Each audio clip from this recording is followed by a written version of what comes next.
Good afternoon to you. Russia has launched missile attacks on railway stations in central and western Ukraine to try to prevent the country from supplying and reinforcing its troops in the east of the nation.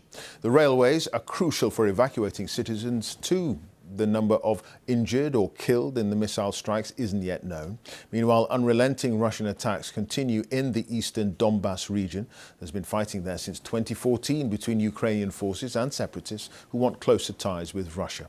As the constant shelling wreaks huge damage on towns and cities there, women, children, the elderly and the sick are trying to survive in darkened basements, desperately short of food and water. Our defence correspondent Jonathan Beale reports from Donbas. The first sounds of spring now drowned out by heavy shelling.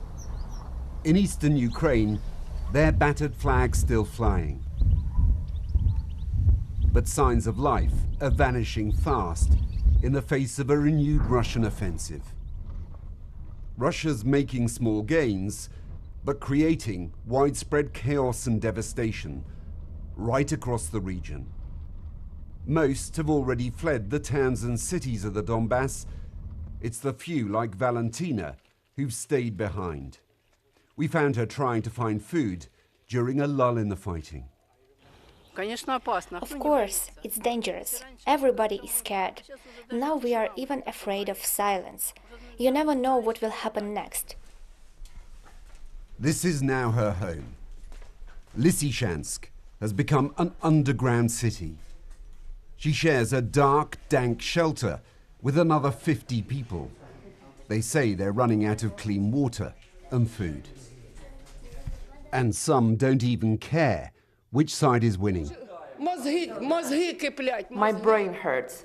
2 idiots are fighting, 2 old men. All of them are guilty. All of them.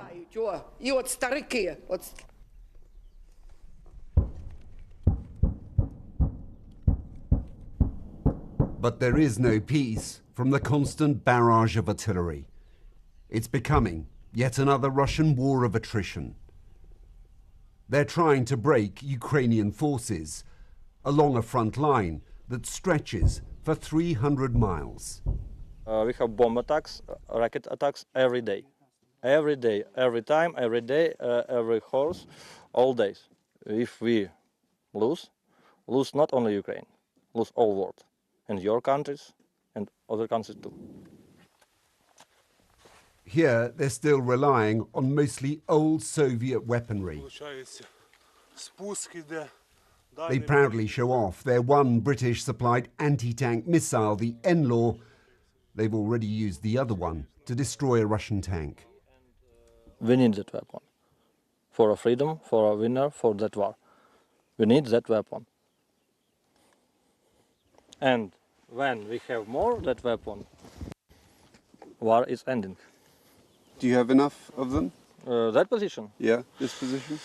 No. Ukrainian forces have been holding the line here since 2014 against Russian-backed separatists. They're still holding the line, but this time against the Russian army. And what has been sporadic fighting over the last 8 years has now turned into a full-blown war. And they are being pounded by Russian artillery. This war is grinding down life in the Donbas. Deserted towns and cities slowly being destroyed as we travel through the region. From Lysychansk to Slovyansk to Liman in the north. The only certainty, this will be costly and brutal for whoever wins this war. Jonathan Beale, BBC News, Eastern Ukraine.